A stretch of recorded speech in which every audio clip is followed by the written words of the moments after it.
The book of Genesis, chapter 21. The Lord kept his word and did for Sarah exactly what he had promised.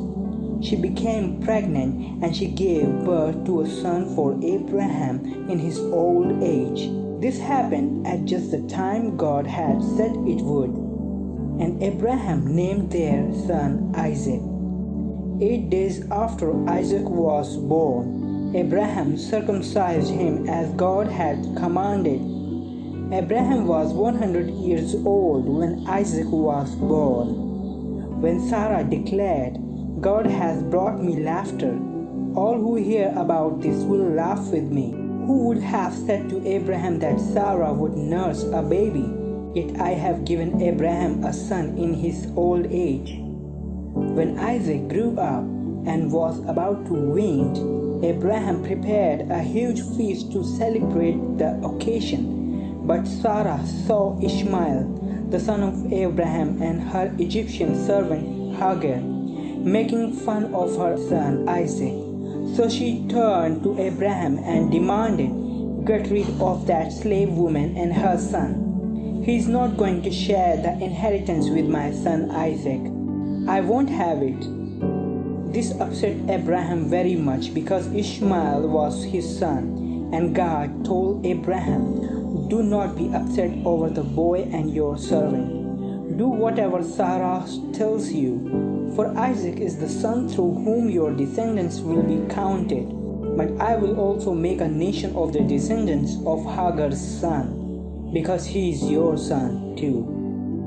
So Abraham got up early the next morning, prepared food and a container of water, and strapped them on Hagar's shoulder.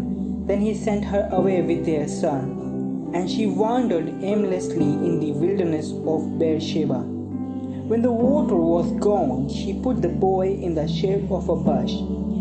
Then she went and sat down by herself about 100 yards away. "I don't want to watch the boy die," she said as she burst into tears. But God heard the boy crying, and the angel of God called to Hagar from heaven, "Hagar, what's wrong? Do not be afraid. God has heard the boy crying as he lies there.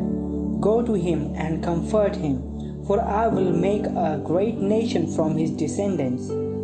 Then God opened Hagar's eyes, and she saw a well full of water. She quickly filled her water container and gave the boy a drink. And God was with the boy as he grew up in the wilderness. He became a skillful archer, and he settled in the wilderness of Paran.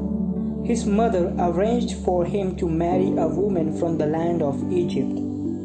About this time, Abimelech came with Phicol, his army commander, to visit Abraham.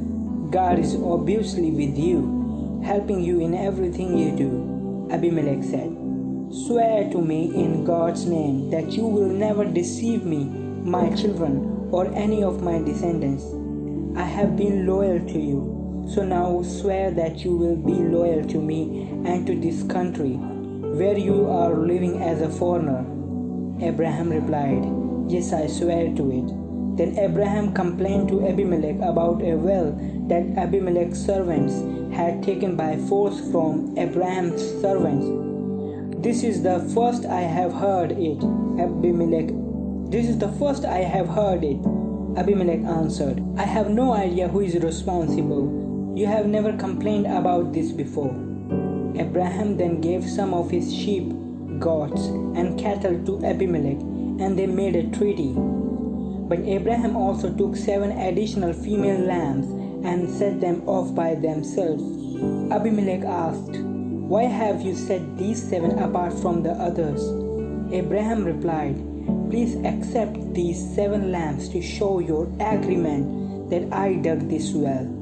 Then he named the place Beersheba, which means well of oath, because that was where they had sworn the oath. After making their covenant at Beersheba, Abimelech left with Phicol, the commander of his army, and they returned home to the land of the Philistines. Then Abraham planted a tamarisk tree at Beersheba, and there he worshipped the Lord, the eternal God.